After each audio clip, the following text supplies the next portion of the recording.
எல்லோருக்கும் எல்லாம் என்ற நோக்கோடு திராவிட முன்னேற்றக் கழகம் என்ற போர் வாழ் தமிழ்நாட்டுக்காக தொடர்ந்து போராடிக் கொண்டிருக்கிறது. அதற்கு முத்தாய்ப்பாகத்தான் 2021ஆம் ஆண்டில் மாபெரும் வெற்றியை பெற்று பிளவுவாத சக்திகளின் சதிகளை முறியடித்து இந்தியாவிற்கே தமிழ்நாட்டை முன்னோடியாக்கி இருக்கிறது முதலமைச்சர் மு.க. ஸ்டாலினின் திராவிட மாடல் அரசு.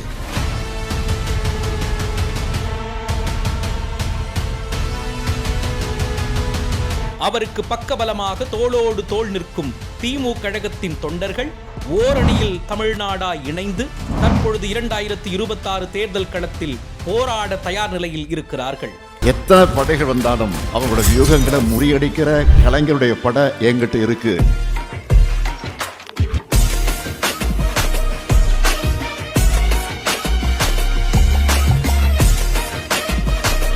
தமிழ்நாட்டுக்கான அரையிறுதி போட்டியாக இருந்த 2024ஐ வென்றது போல இறுதிப் போட்டியாக இருக்கும் 2026 தேர்தலையும் வெல்ல கழகம் தயார் நிலையில் உறுதியோடு உள்ளது.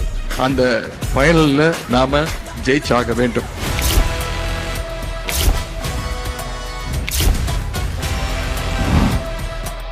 குறிப்பாக முதலமைச்சர் மு.க. ஸ்டாலின் தலைமையில் அவரது அறிவுறுத்தல்களுக்கு ஏற்ப துணை முதலமைச்சர் உதயநிதி ஸ்டாலின் அவர்கள் தமிழ்நாடு முழுக்க எல்லா மாவட்டங்களிலும் கழக தொண்டர்களை சந்தித்து அவர்களின் எண்ணங்களை கேட்டு தொண்டர்களின் உணர்வுகளையும் பரிந்துரைகளையும் முதலமைச்சரிடத்தில் கொண்டு சேர்க்கிறார்.